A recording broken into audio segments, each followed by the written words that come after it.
Hello दोस्तों, मैं हूं सूर्यकांत, आपका उद्यान मित्र एंडलेस नेचर। इस मेरे यूट्यूब चैनल में मैं आप सभी दोस्तों का स्वागत करता हूं।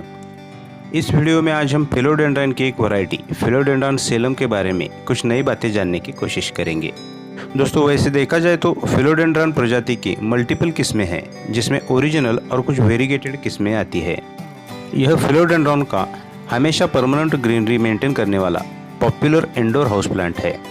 ज़्यादातर इन फिलोडेंड्रन प्रजातियों में पर्वतारोही या फिर क्लाइंबर्स की किस्में शामिल होती है।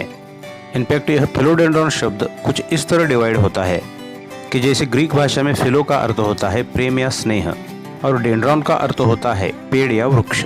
जैसे कि यह फिलोडेंड्रन प्रजातियां बड़े पेड़ों के साथ एक प्रेम और स्नेह का रिश्ता बनाकर उनके ऊपर क्लाइंबिंग करती है। दोस्तों, नेटिवली यह पौधे दक्षिण अमेरिका के रेन फॉरेस्ट और गैलरी जंगलों के मूल निवासी है, जिसमें ब्राज़ील, बोलिविया, पराग्वे और अर्जेंटीना का भौगोलिक प्रदेश समाविष्ट होता है। घने वर्षावनों के प्राकृतिक वातावरण में यह पौधे बड़े पेड़ों के अर्धछाया या डैफल्ड सनलाइट वाली स्थिति में उन पेड़ों पर एक क्लाइंबर के रूप में बढ़ते हैं। इस पौधे का साइंटिफिक नेम फिलोडेंड्रन बिफिनाटिफिडम है। इनके नाम के सामने शॉट और एंडी ऐसे दो संक्षिप्त शब्द आते हैं, जो हेनरिक शॉट और स्टीफन एंडलिचर इन वनस्पति खोजकर्ताओं को दर्शाते हैं, जिन्होंने इस प्रजाति की खोज की थी। कॉमनली इसे Salem philodendron, Horsehead philodendron, लैसीट्री philodendron, tree philodendron ऐसे नामों से जानते हैं। अरेसी परिवार में इनकी लगभग 490 प्रजातियों को अब तक खोजा गया है। दोस्तों, हमारी बागबानी की दुनिया में सेलम फिलोडेंड्रन को उगाने का प्रमुख कारण है इसकी सुंदर और अट्रैक्टिव पत्तियाँ, जो कि हमेशा एक परमानेंट ग्रीनरी मेंटेन करती है। शुरू में पौधे पर लगभग 6 इंच लंबाई में खिलने वाली इनकी पत्तियाँ प्राकृतिक वातावरण में लगभग 4 से 5 फीट तक अपना विस्तार कर लेती है, जिसके नीचे एक साधारण इंसान भी ढका जा सकता है। इनकी पत्तियां काफ़ी चमकदार होती है। ज़्यादातर नई विकसित होने वाली पत्तियों का चार्मिंग सबसे ज़्यादा होता है। हमारी हथेली और उंगलियों से सिमिलैरिटी दिखाने वाली यह पत्तियां इस तरह कड़ाओं पे विभाजित होती है।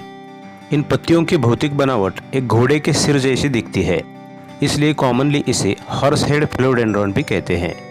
दोस्तों, इस सेलम फिलोडेंड्रन से हूबहू मिलती हुई और एक दूसरी किस्म है, जिसका नाम है फिलोडेंड्रन ज़ेनाडो। दोनों वैरायटीज़ में काफ़ी सिमिलरिटी होने के कारण उन्हें पहचानने में हम कंफ्यूज होते हैं, लेकिन बारीकी से दोनों की लीव्स पैटर्न को चेक करने से हम उन्हें पहचान सकते हैं।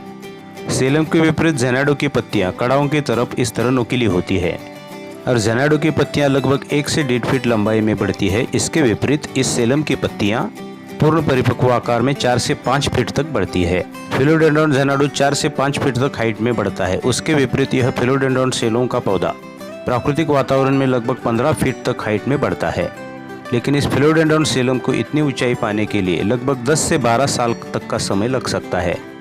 बाहरी प्राकृतिक वातावरण की तुलना में हमारे घर के इंडोर वातावरण में यह पौधा काफ़ी स्लोली बढ़ता है। बाहरी प्राकृतिक वातावरण में यह फिलोडेंड्रन सेलम का पौधा 10 से 12 साल की पूर्ण परिपक्वता की अवस्था में जब पहुंचता है, तब स्पैथेपेलम या पीस लिली जैसे इस पौधे पर सफ़ेद फूल आते हैं। एक सफ़ेद स्पैडिक्स के अंदर यह डेवलप होते हैं।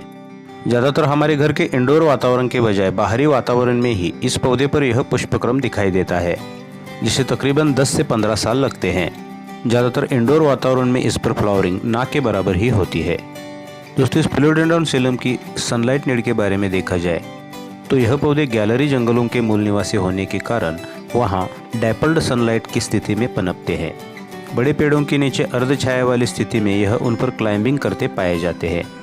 इसलिए हमारे घर के इंडोर एरियाज़ में भी जहाँ फिल्टर्ड सनलाइट आती हो या फिर ब्राइट लाइट जहाँ भी आती हो, उस जगह हम इन पौधों को आसानी से ग्रो कर सकते हैं।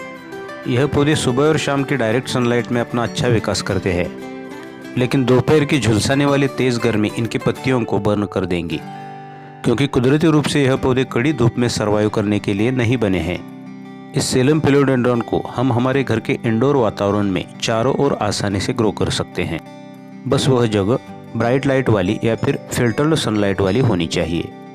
अगर हम आउटडोर वातावरण में इस फिलोडेंड्रन सेलम को ग्रो करना चाहते हैं, तो वह लोकेशन बड़े पेड़ों के नीचे छायादार स्थिति वाला होना चाहिए। दोस्तों, इस फिलोडेंड्रन सेलम की वाटरिंग नीड मीडियम कैटेगरी में आती है। मूल रूप से यह पौधा वर्षावनों का मूल निवासी होने के कारण एक ह्यूमिड वातावरण में मिट्टी में मॉइस्चर वाली स्थिति में पनपता है। इसलिए बहुत लंबे समय तक या ज़्यादा देर तक इन पौधों की मिट्टी को हमें सूखा नहीं रखना है।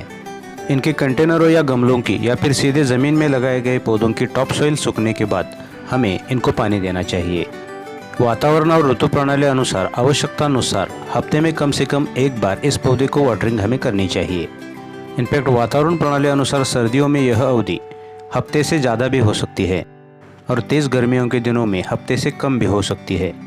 इसलिए सीज़न अनुसार इनकी जड़ों के पास हमेशा एक नमी हमें मेंटेन करनी है। इस फिलोडेंड्रन के पौधे को भी कभी भी ओवरहेड वाटरिंग ना करें। जड़ों के पास ज़्यादा पानी जमा न हो, इसलिए पॉट्स या कंटेनरों को अच्छे जल निकासी वाली छेद होनी चाहिए जिससे एक्सेस वाटर ड्रेन आउट होकर निकल जाता है। इस पौधे के लिए पॉटिंग मिक्स सॉइल अच्छी जल निकासी वाली होनी चाहिए। नया बेबी प्लांट या पौधा लगाते समय पॉटिंग मिक्स सॉइल में भरपूर मात्रा में हमें जैविक खाद मिलानी है। जैविक खाद पौधे की ज़रूरत अनुसार बहुत लंबे देर तक न्यूट्रिशन सप्लाई करती रहती है। इनके मेन ग्रोइंग सीजन में महीने में कम से कम एक बार हम NPK based water soluble chemical fertiliser कम मात्रा में यूज़ कर सकते हैं। हमारे प्लांट गैलरी में कुदरत जैसा 100% प्राकृतिक वातावरण हम निर्माण नहीं कर सकते, इसलिए हमारी प्लांट गैलरी के ज़्यादातर सभी पौधों की मिट्टी में 80% ऑर्गेनिक बेस के साथ 20% केमिकल बेस हम यूज़ कर सकते हैं, जो हमारी प्लांट गैलरी के पौधों के लिए काफ़ी यूज़फुल होता है। ऑर्गेनिक खाद से मिट्टी में हमेशा सजीवता कायम रहती है।